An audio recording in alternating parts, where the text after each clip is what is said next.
Hello guys, मेरा नाम आयुष है और आज हम लोग केमिस्ट्री का एक चैप्टर पढ़ेंगे जिसका नाम है प्योर सब्सटेंस। तो चलिए स्टार्ट करते हैं। अब जानते हैं कि प्योर सब्सटेंस होता क्या है। A pure substance is a material that consist of only one type of substance. It has a fixed composition and characteristic properties. मतलब वैसा सब्सटेंस को हम लोग प्योर सब्सटेंस कहते हैं जिसमें कि सिर्फ एक ही तरह का पार्टिकल होता है, यानी कि जितना भी एलिमेंट हो गया या फिर जितना भी कंपाउंड हो गया सारा प्योर सब्सटेंस ही है। चलिए अब हम लोग आगे बढ़ते हैं। ये कुछ एग्जाम्पल हैं जो कि प्योर सब्सटेंस के एग्जाम्पल हैं, जैसा कि गोल्ड हो गया, वाटर हो गया, डायमंड हो गया। तो आप देख सकते हैं गोल्ड एक प्योर सब्सटेंस है, वाटर जो कि एक कंपाउंड है वो भी एक प्योर सब्सटेंस के अंडर आता है, और एक डायमंड है वो भी प्योर सब्सटेंस है क्योंकि पूरा ही एलोट्रॉप है कार्बन का, उसमें जितना भी अरेंजमेंट है वो कार्बन से ही मिल करके बना हुआ है। ठीक है, कार्बन का वो क्रिस्टल फॉर्म है। अब हम लोग जानते हैं एलिमेंट, मेटल, नॉन मेटल और मेटलॉइड के बारे में। तो सबसे पहले जानते हैं एलिमेंट क्या होता है। तो एलिमेंट एक फंडामेंटल सब्सटेंस है that can not be broken down into simpler substance by chemical means.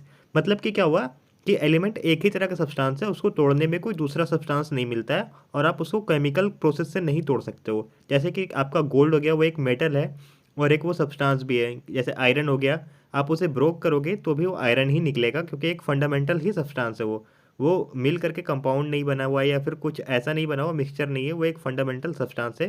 तो जो फंडामेंटल सब्सटेंस रहता है उसको हम लोग कहते हैं एलिमेंट। अब हम लोग इसका एक एग्जांपल ले लेते हैं, जैसे कि आयरन हो गया, गोल्ड हो गया, ये सारा फंडामेंटल सब्सटेंस है, इसे तोड़ा नहीं जा सकता है।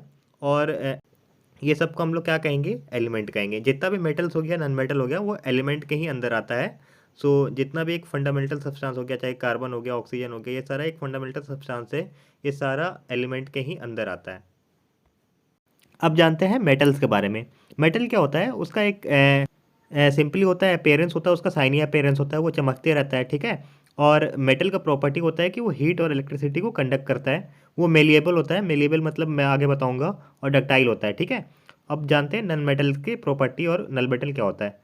तो नल मेटल का जो प्रॉपर्टी होता है वो एक ब्रिटल प्रॉपर्टी का होता है, मतलब कि वो टूट जाता है, उससे हैमर्ड मारने पे वो टूट जाता है, उसको ब्रिटल कहते हैं। ठीक है, और वो मेटेलिक प्रॉपर्टी को नहीं, बिल्कुल भी नहीं अपनाता है, हीट और इलेक्ट्रिसिटी को ट्रांसफ़र नहीं करता है।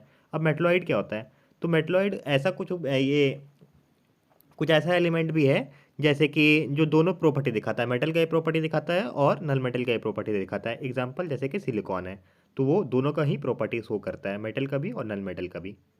अब हम लोग प्रॉपर्टीज ऑफ मेटल के बारे में पढ़ते हैं। तो सबसे पहले हम लोग मेटल का फिजिकल अपीयरेंस जान लेते हैं कि फिजिकल अपीयरेंस मेटल का कैसा है। तो मेटल का जो फिजिकल अपीयरेंस है वो बहुत ही शाइनी है और बहुत ही लस्चरस है। ठीक है, उसका जो फिजिकल अपीयरेंस है वो बहुत ही शाइनी रहता है, लस्चरस रहता है और मेलिएबल रहता है।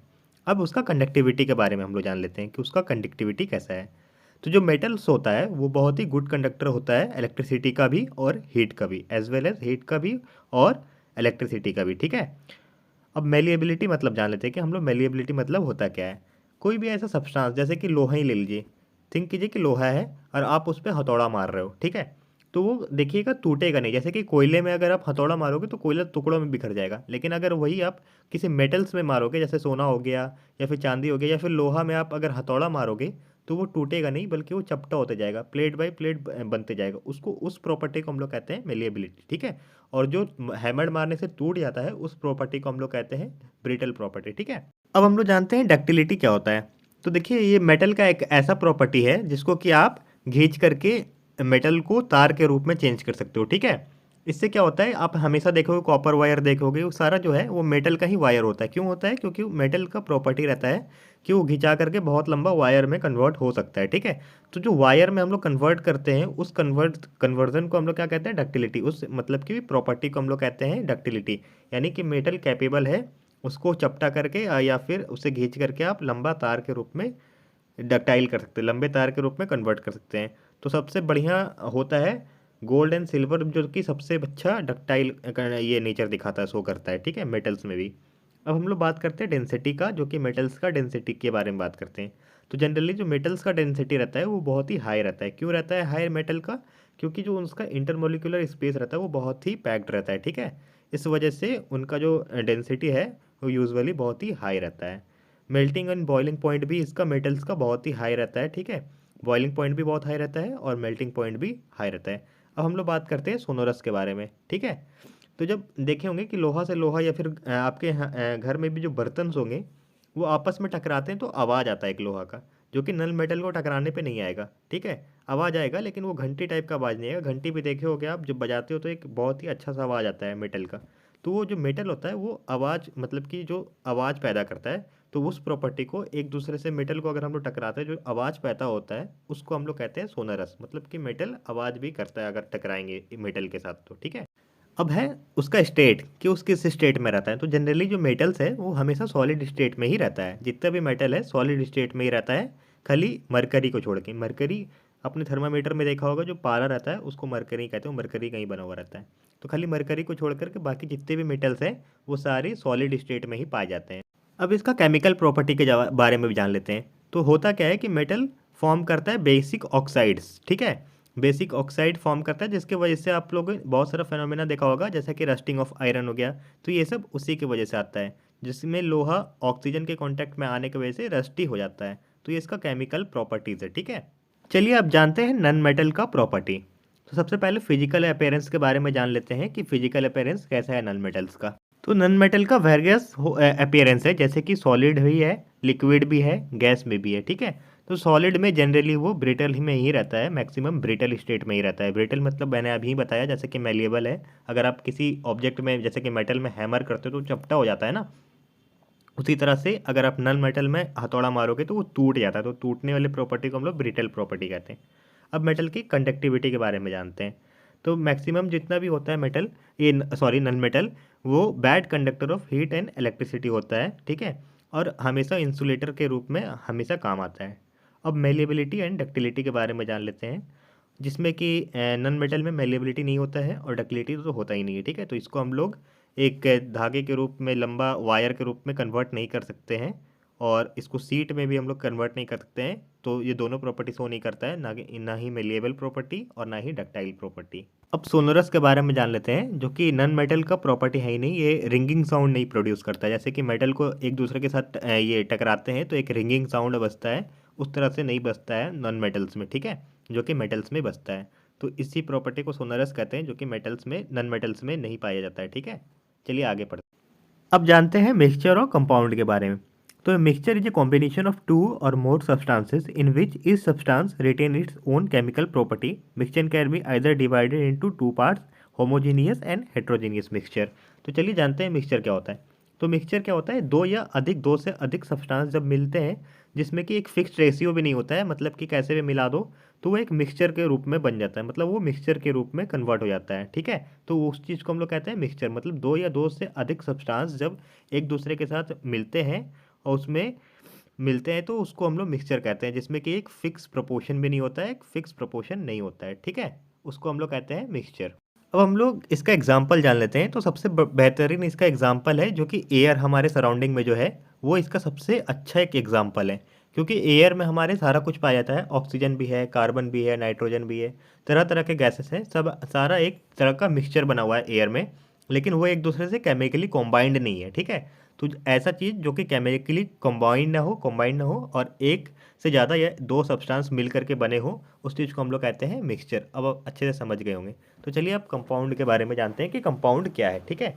तो कंपाउंड तब बनता है जब दो या दो से ज़्यादा एलिमेंट केमिकली कॉम्बाइंड होते हैं, केमिकली कॉम्बाइंड हो जाते हैं, तब वो कंपाउंड का रूप लेता है। जैसे कि एक सबसे बेहतरीन एग्जांपल है इसका वाटर। वाटर एक फिक्स प्रोपोर्शन में कॉम्बाइंड होता है और केमिकली कंपाउंड बना देता है, जिसमें कि हाइड्रोजन और ऑक्सीजन का फिक्स रेशियो होता है 1:8 का। अगर हम लोग रेशियो चेंज कर देंगे, यानी कि जितना मात्रा हाइड्रोजन का रहना चाहिए, जितना मात्रा ऑक्सीजन का रहना चाहिए, वो हम लोग चेंज कर देंगे 1:8 से, कुछ अगर दूसरा कुछ बना देंगे तो वो फिर वाटर नहीं बन के कुछ और ही बन जाएगा। अब हम लोग जानते हैं सॉल्यूशन के बारे में। तो सॉल्यूशन एक होमोजेनियस मिक्सचर होता है, ठीक है। तो ये एक होमोजेनियस मिक्सचर होता है, एक या एक से ज़्यादा सब्सटेंस का से मिल करके ये बना होता है, ठीक है। और इसका है क्या कि आपने सॉल्ट वाटर को देखा ही होगा कि नमक पूरी तरह से पानी में घुल जाता है, वो एक होमोजेनियस मिक्सचर का एक एग्जांपल है, वो एक सॉल्यूशन का भी एग्जांपल है। तो इसमें जो पानी होता है वो सॉल्वेंट का काम करता है, और जो नमक होता है वो सॉल्यूट हम लोग उसको कहते हैं, और जो बन के आता है उसको हम लोग कहते हैं सॉल्यूशन, जो कि नमक पानी रहता है, ठीक है। अब हम लोग इसका प्रॉपर्टीज़ जान लेते हैं, सॉल्यूशन का क्या क्या प्रॉपर्टीज़ है। तो इसका प्रॉपर्टी है कि सॉल्यूशन जो है हमेशा होमोजेनियस मिक्सचर ही रहेगा, ठीक है। और the size of the solute particle is in the solution is extremely small, it is less than 1 nanometre. यानी कि 1 नैनोमीटर से भी ये छोटा रहेगा। जो सोल्यूट का पार्टिकल जो डिजॉल्व होकर के ये पानी में जो मिल जाता है, उसका जो पार्टिकल का साइज होगा वो 1 नैनोमीटर से होगा, जो कि माइक्रोस्कोप के द्वारा भी नहीं देखा जा सकता है, ठीक है। और इसको हम लोग फिल्टरेशन नहीं कर सकते। फिल्टरेशन मतलब होता है जिसको कि हम लोग फिल्टर पेपर से गुजार के उसको फिल्टर करते हैं, वो प्रोसेस बेस पे नहीं हो सकता, क्योंकि ये फिल्टर पेपर के से भी निकल के चला जाता है, तो इसको फिल्टर भी नहीं किया जा सकता। तो इसमें फिल्ट्रेशन प्रोसेस भी नहीं हम लोग कर सकते सॉल्यूशन के साथ। तो चलिए अब आगे बढ़ते हैं। अब हम लोग जानते हैं होमोजेनियस मिक्सचर और हेट्रोजेनियस मिक्सचर के बारे में, ठीक है। तो एक होमोजेनियस मिक्सचर क्या होता है और हेट्रोजेनियस मिक्सचर क्या होता है। A homogeneous mixture is a type of mixture in which the component are uniformly distributed। Uniformly distributed मतलब क्या होता है, एक जैसा डिस्ट्रीब्यूट रहता है पूरे के पूरे मिक्सचर में, ठीक है। इसका एग्जांपल है सॉल्ट वाटर, शुगर वाटर, जिसमें मैंने अभी बताया कि वाटर में वो पूरी तरह से डिजॉल्व हो जाता है और होने के बाद उसको फ़िल्टर भी नहीं किया जा सकता है, क्योंकि वो फ़िल्टर से वो पास हो जाता है।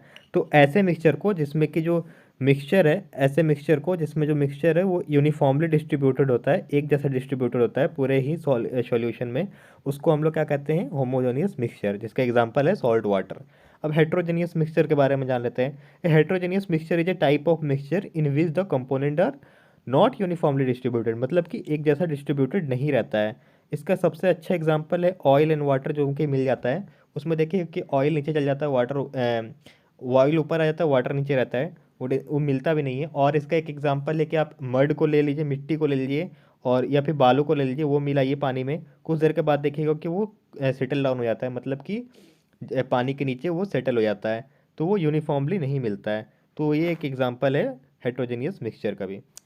अब हम लोग जानते हैं कोलाइड और सस्पेंशन के बारे में। तो सबसे पहले सस्पेंशन के बारे में जान लेते हैं कि सस्पेंशन क्या होता है। तो जो सस्पेंशन होता है वो एक हेट्रोजेनियस मिक्सचर ही होता है। जैसे कि आपको मैं कह देता हूँ, चौक अगर आप चूर उर लो कहीं से, उसका पाउडर बनाओ और वो पानी में डालोगे, तो आप देखोगे कि पानी में वो घुलते जा रहा है, धीरे धीरे स्प्रेड होता है, और वो पूरी तरह से मिलता नहीं। जैसे कि शुगर और वो उसके तो आयंस भी एक दूसरे के साथ पूरा डिजॉल्व हो जाता है ना, चौक नहीं मिलता है, वो कुछ देर के बाद आप देखे होंगे कि वो नीचे जाके सेटल हो जाता होगा। उसी तरह से आप ये या बालू ले लो या फिर कोई मड ले लो, वो मिलाओगे तो वो भी सेटल हो जाता है। तो इसको हम लोग सस्पेंशन कहते हैं, जिसको कि हम लोग उसका पार्टिकल्स को हम लोग देख सकते हैं अपने नेकेड आई से, तो उसको हम लोग सस्पेंशन कहते हैं। अब हम लोग जानते हैं कोलॉइड्स के बारे में। अब कोलॉइड्स क्या होता है। तो कोलॉइड्स भी एक हेट्रोजेनियस मिक्सचर ही है, ये भी एक होमोजेनियस मिक्सचर नहीं है, ये भी सॉल्ट वाटर जैसा डिजॉल्व नहीं होता है, शुगर के जैसा डिजॉल्व नहीं होता वाटर में।